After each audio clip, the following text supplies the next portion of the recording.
الصلاة والسلام عليك يا رسول الله وعلى آلك وأصحابك يا رحمة للعالمين۔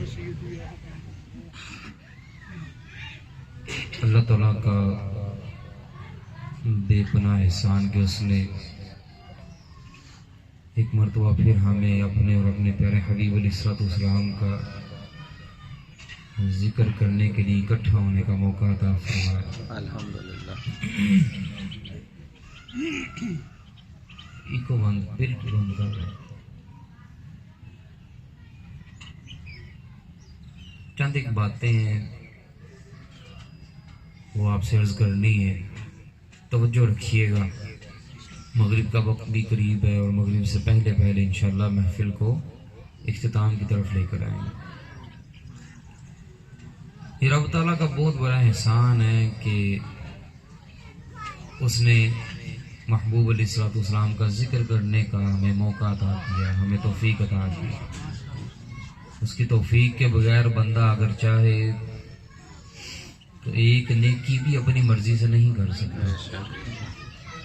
اور اس سے بڑھ کر نیکی کیا ہوگی کہ ہم حبیب علیہ السلام کا ذکر کر رہے ہیں، اور وہ ذکر کر رہے ہیں کہ جس کے بارے میں خود رب فرماتا ہے وَرَفَعْنَا لَكَ ذِكْرَكَ، محبوب ہم نے تیرا ذکر تیرے لیے بلند کر دیا۔ اور جس کا ذکر خالق کائنات بلند کرے، اس کا ذکر ہم جیسے انسانوں کا مقدر ہو جائے تو اس سے بڑی خوش نصیبی کیا ہو سکتی ہے۔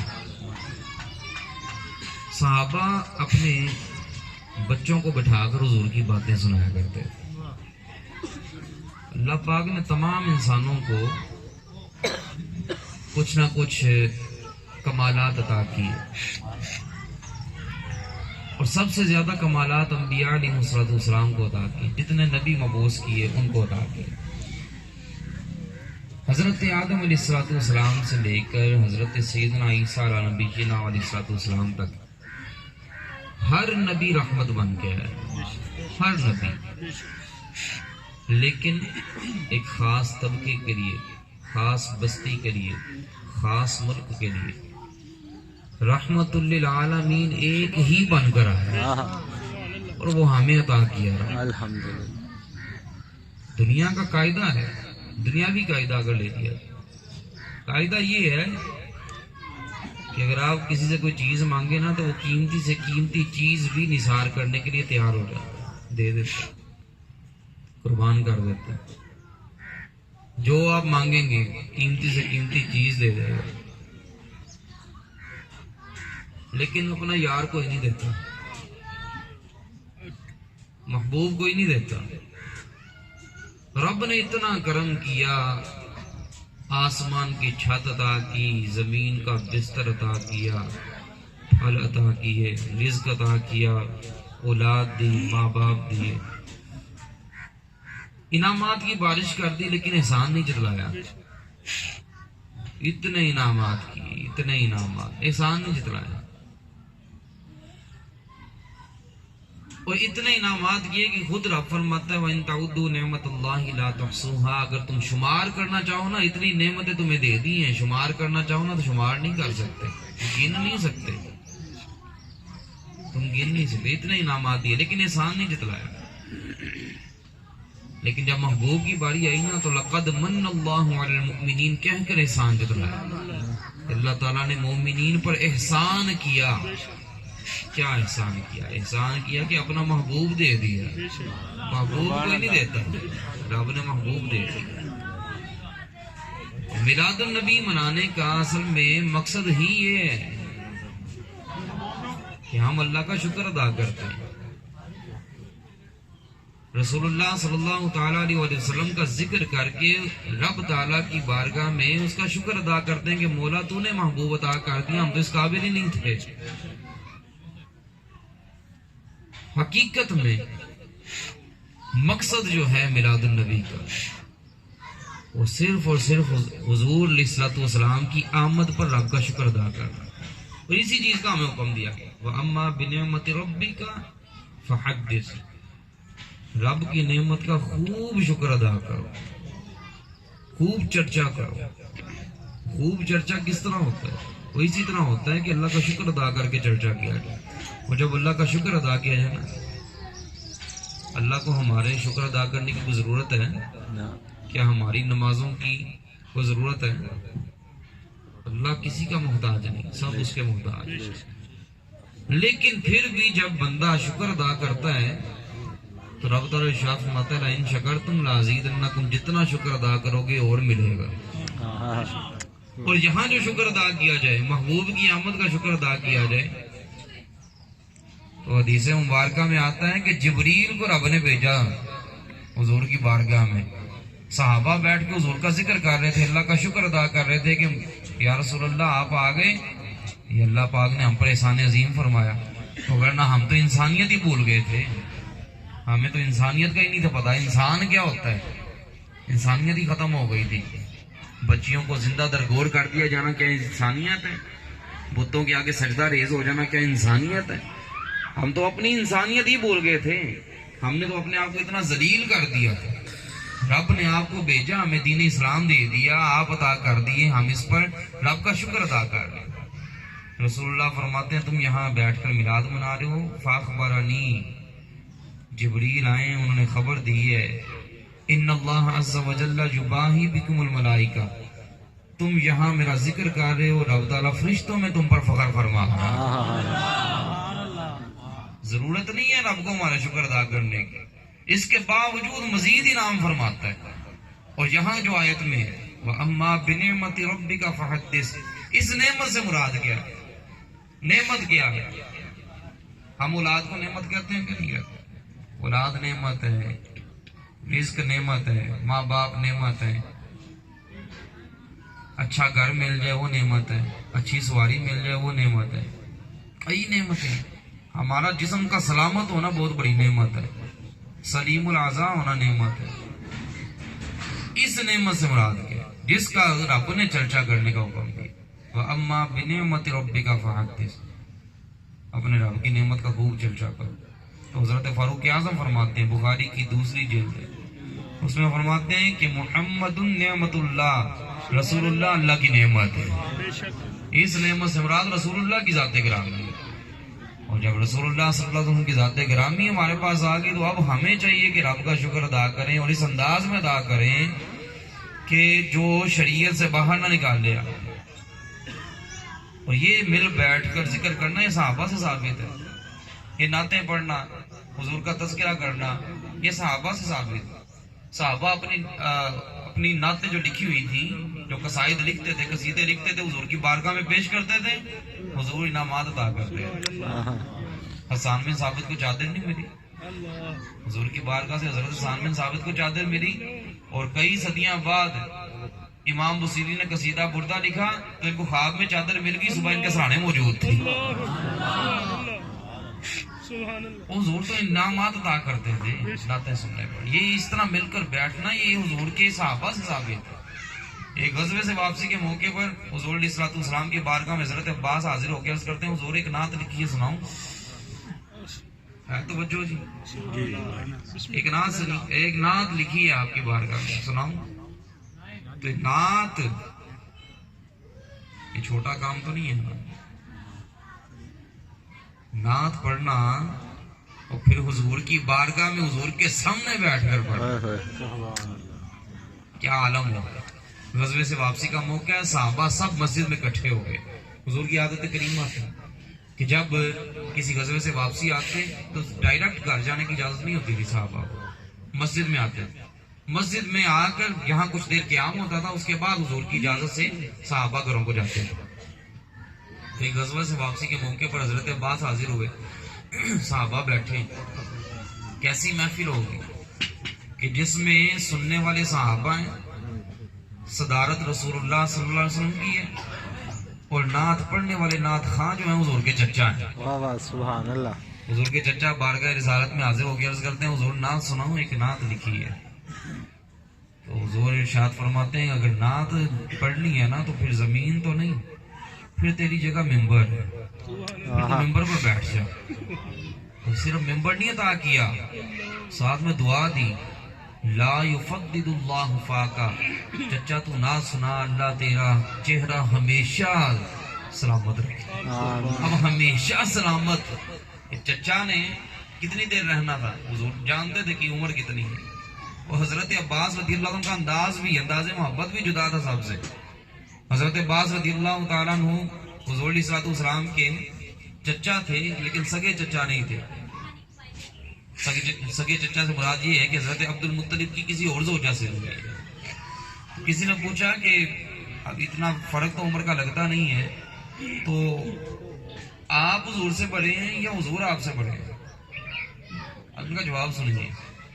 عمر کے لحاظ سے اس بندے نے سوال کیا حضرت عباس سے، حضرت عباس کا عشق، حضرت عباس سے سوال کیا کہ حضور آپ سے بڑے ہیں یا آپ حضور سے بڑے ہیں؟ اب جواب کیا بنتا ہے؟ اگر یہ عمر میں زیادہ ہوتے تو کہتے ہیں ہاں جی یار میں بڑا ہوں حضور سے، یہ جواب بنتا ہے۔ اور انہوں نے یہ گوارا نہیں کیا کہ میں اپنے آپ کو حضور سے بڑا کروں۔ جواب سنیے، سوال کرنے والے نے سوال کیا آپ حضور سے بڑے ہیں یا حضور آپ سے بڑے ہیں؟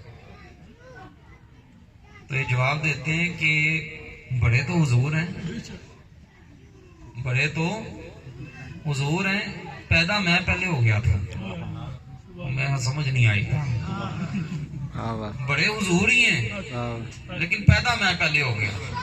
یہ جواب کا انداز۔ انہوں نے نعت سنائی حضور کی بارگاہ، حضور کی بارگاہ میں نعت سناتے ہیں، اور اس کا ایک شعر جس میں حضور کی ولادت کا تذکرہ ہے، کہتے ہیں وانتا لما ولدتا۔ کیا انداز ہے، حضور سامنے موجود ہیں، اور حضور علیہ الصلوۃ والسلام کو مخاطب کرتے ہوئے عرض کرتے ہیں یا رسول اللہ انت لما ولدت اشرقت الارض وضاءت بنورک الافق۔ جب آپ کی ولادت ہوئی زمین کا چپا چپا روشن ہو گیا، آسمان کا کنارہ کنارہ روشن ہو گیا۔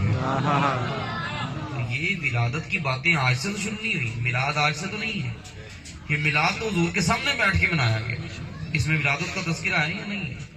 پھر مزید یہ ہے کہ حضور علیہ الصلوۃ والسلام کی ذات گرامی وہ ہے کہ حضرت آدم علیہ السلام سے لے کر میں نے جیسے عرض کیا حضرت عیسیٰ علیہ الصلوۃ والسلام تک جتنے بھی نبی آئے اپنی امت کے لیے رحمت بن گیا ہے، جس بستی کی طرف مبعوث ہوئے رحمت بن گیا ہے۔ لیکن حضور رحمت للعالمین، ذالک فضل اللہ یؤتی من یشاء، اللہ کا فضل ہے جسے جتنا چاہے عطا کرے، اپنے محبوب کو جتنا اس کی مرضی تھی اس نے عطا کیا۔ پھر جتنے معجزات تمام نبیوں کو عطا کیے گئے، تمام نبیوں کو جتنے معجزات عطا کیے گئے وہ سب کے سب اور اس سے بھی کہیں زیادہ حضور کی ذات میں جمع کر دیے۔ حسن یوسف دم عیسیٰ ید بیدا داری، آنچ خوبا ہما دارند تو تنہا داری۔ تنہا اتنے معجزات عطا ہے۔ وہ یہ جب آیا نا حبیب یمنی علاج کرنے آیا حضور کا علاج کرنے کے لیے، کافروں نے بلایا نا، جاہلوں نے بلایا، اور جاہلوں کا باپ ابو جہل تھا جو ان کا سربراہ تھا، کہتا کہ یہ حضور علیہ الصلوۃ والسلام علاج کرنا بھی ایک بندہ ہے ہمارے پاس، معاذ اللہ یہ آ کر دیکھنے اس کو کیا مسئلہ ہے، ہمارے خداؤں کو یہ جھوٹا کہتا ہے، برملا اعلان کرتا ہے کہ تمہارے خدا جھوٹے ہیں، تو اس کو چیک کرنا ہے، اس کا دیکھنا اس کو کیا مسئلہ ہے۔ ٹھیک ہے جی میں آ رہا ہوں، اور سارا کچھ اٹھا کے آ گیا، سامان لے کر آ گیا، اپنا طبی سامان، وہ پکڑ کے اس کو لے گئے اپنی بیٹھک میں، تو کہتے ہیں بھئی بات یہ ہے کہ تو نے جب آئے گا نا ہمارا جو رشتہ دار ہے، ابو جہل بھی رشتہ دار بھی تھا حضور علیہ الصلوۃ والسلام، ابو جہل اور ابو سفیان یہ دونوں اسلام مخالف تھے بہت زیادہ۔ اللہ پاک نے حضرت ابو سفیان رضی اللہ عنہ کو شرف صحابیت سے نواز دیا، صحابیت ادا کر دی، اسلام ادا کر دی۔ ابو جہل ایسے ہی مر گیا، مرتے ہوئے بھی اس کے کلمات یہ تھے، حضرت عبداللہ بن مسعود اس کے سینے پر بیٹھے ہوئے تلوار لے کے، اور اس کا جب سر تن سے جدا کرنے لگے تھے نا تو یہ بالکل بے حس پڑا ہوا تھا، بے حس و حرکت تھا، حرکت کرنے کی اس میں سکت ہی نہیں تھی۔ اس کے باوجود کہتا ہے کہ اپنے نبی سے جا کر کہہ دینا میں آج بھی تیرا اور تیرے خدا کا دشمن، یہ کہہ کے مرائے ابو جہل۔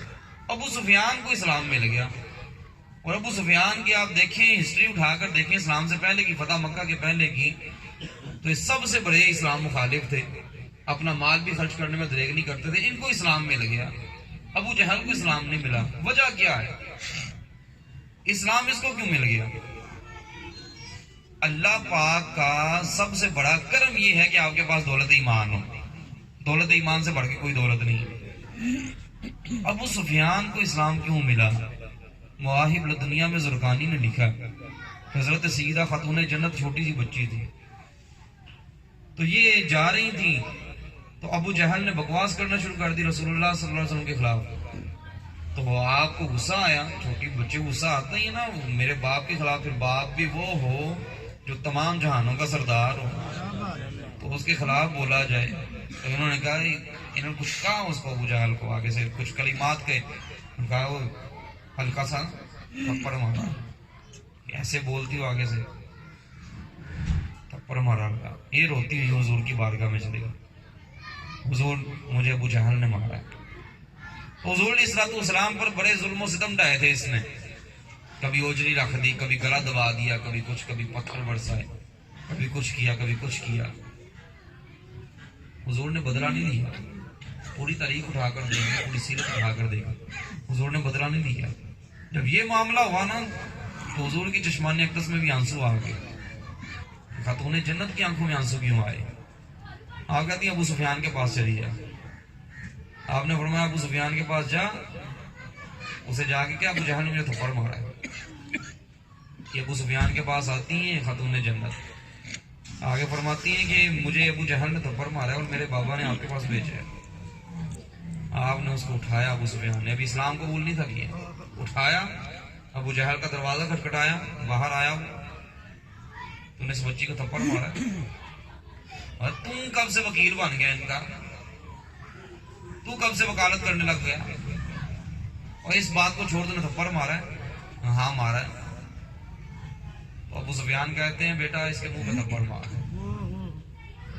میرے باپ نے مجھے سکھایا نہیں ہے, یہ نہیں سکھایا ہے, یہ ابو جہل ہے, جاہلوں کا بھی باپ ہے, لیکن عمر میں کہیں زیادہ ہے, میرے باپ نے مجھے یہ سکھایا نہیں ہے. آپ نے کہا اچھا ٹھیک ہے. آپ نے ہاتھ پکڑا خاتون جنت کا, ہاتھ پکڑ کے اپنے ہاتھ سے اس کے منہ پہ تھپڑ 2-4 مارے. اللہ تعالیٰ کو یہ ادا اتنی پسند آئی کہ کفر سے نکال کر اسلام ادا کر دی. ابو جہل نے بیوی امنی کو بلا لیا. اب یہ بڑے اس نے ہتھکنڈے استعمال کیے, اس کو بلا کے اس کو اٹھا لے گئے اپنی بیٹھک میں. انہوں نے کہا بھائی بات یہ ہے سب سے پہلے کہ ڈائریکٹ ہم تو تیری ملاقات نہیں کروائیں گے, کچھ احتیاطیں بتا دیتے ہیں اس سے ملنے. کیا پہلے تو بتا تیرا طریقہ علاج کیا ہے؟ طریقہ علاج میرا یہ ہے کہ میں اس کی آنکھیں چیک کروں گا. فاروق اعظم نے بھی آنکھیں ڈال دی تھی ایک مرتبہ, اس کی آنکھوں کے ساتھ آنکھیں ملائی تھی. اب ہم سے آنکھیں نہیں ملاتا, میں اس کے ہاتھ پہ ہاتھ رکھوں گا. بلال نے بھی ہاتھ پہ ہاتھ رکھا تھا, اب ایسا ہاتھ سے گیا اب ہاتھ میں نہیں آتا, کوئی اور بتا دے. اچھا تو بلاؤ تو صحیح. میں بلاتا ہوں لیکن کھڑے نہیں ہونا. آج بھی کچھ لوگ ہمیں کھڑا ہونے سے منع کرتے, کھڑے نہیں ہونا, قیام نہیں کرنا. جب آئے گا میرا بھتیجا آئے گا تو تم نے کھڑے نہیں ہونا. اچھا چلو ٹھیک ہے. ہاں, جب حضور علیہ الصلوۃ والسلام تشریف لائے تو سب سے پہلے ابو جہل کھڑا ہو, جس طرح فرشتوں نے کان سے پکڑ کے کھڑا کیا, چلو کھڑا ہو, سب سے پہلے کھڑا ہو. حضور علیہ الصلوۃ والسلام سے وہ گفتگو شروع ہوئی حبیب یمنی کی. تو معجزات سے میں اس طرف آیا. کہتے ہیں کہ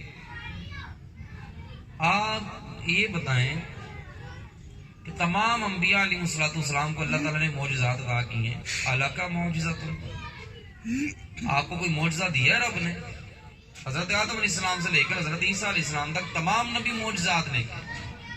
معجزے انبیاء کو خدا نے دیے, معجزہ بن کے آیا ہمارا نبی. ہمارا نبی تو سراپا معجزہ ہے. آپ کے لیے کوئی معجزہ ہے؟ اعلیٰ کا معجزہ کوئی معجزہ ہے آپ کا بھی؟ تو حضور فرماتے ہیں ماذا تریدو, تو کیا چاہتا ہے؟ یہ چھوڑ, میرے پاس معجزہ ہے کہ نہیں, تو کیا چاہتا ہے, تو کیا دیکھنا چاہتا ہے؟ اب میں یہ دیکھنا چاہتا ہوں کہ چاند جو ہے نا آپ و تاب کے ساتھ روشن ہو, اس کے بعد اس کے 2 ٹکڑے ہو جائیں, پھر دوبارہ سے وہ جڑ جائے آپس میں اور روشن ہو جائے. ہاں بس اتنا ہی ہے. ساتھ یہ بھی کہ میرے دل میں جو ہے وہ بھی بتانا ہے آپ نے. اب ان کا بھی عقیدہ یہ تھا کہ نبی علم غیب جانتا ہے، اور نبی کا مطلب یہ ہے کہ غیب کی خبر دینے والا. ان کا یہ عقیدہ بھی تھا. ہاں ٹھیک ہے، بس اتنا ہی جی. دو باتیں، چاند کے 2 ٹکڑے کر دیجئے اور ساتھ میں میرے دل میں جو ہے وہ بھی بتا دیجیے.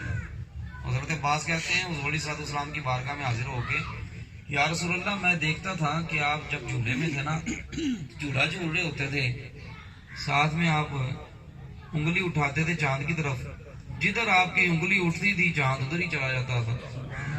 تو حضور فرماتے ہیں وہ چاند تو ہمارا کھلونا ہے نا. چاند میرے ساتھ باتیں بھی کرتا تھا، جب میں روتا تھا مجھے چپ بھی کراتا تھا. تو چاند جب بچے جو جس کھلونے کے ساتھ کھیلتے ہیں نا، بڑے پیار سے جس کو رکھتے ہیں، تو وقت آنے پر ان کو توڑ بھی دیتے ہیں. تو یہ تو حضور کا کھلونا تھا. چاند جھک جاتا جدھر انگلی اٹھاتے مہد میں، کیا ہی چلتا تھا اشاروں پر کھلونا نور کا. یہ تو حضور کا کھلونا تھا چاند. حضور فرماتے ہیں بس اتنا ہی ہے. ہاں جی اتنا ہی ہے. 2 باتیں ہیں جی.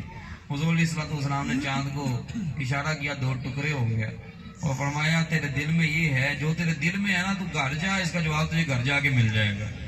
وہ یمن واپس آتا ہے، دروازہ کھٹکھٹاتا ہے. حقیقت میں بات یہ ہے کہ اس کی ایک ایسی بیٹی تھی کہ جو بالکل اپاہج تھی، بالکل معذور تھی، سنتی بولتی نہیں تھی، چل نہیں سکتی تھی، پکڑ نہیں سکتی تھی. اس کے دل میں یہ تھا میں خود طبیب ہوں لیکن اس کا علاج نہیں ہے میرے پاس، اس کا کسی طرح علاج ہو جائے. اس کے دل میں یہ تھا. جب یہ دروازہ کھٹکھٹایا اس نے تو اس کی بیٹی کی آواز آئی. جب اس کی بیٹی باہر آئی، بیٹی تو کس طرح ٹھیک ہو گئی؟ تو کہتی ابا جی چاند 2 ٹکڑے ہوتے دیکھا تو نہیں ہے لیکن جڑتے ہوئے میں نے ضرور دیکھا.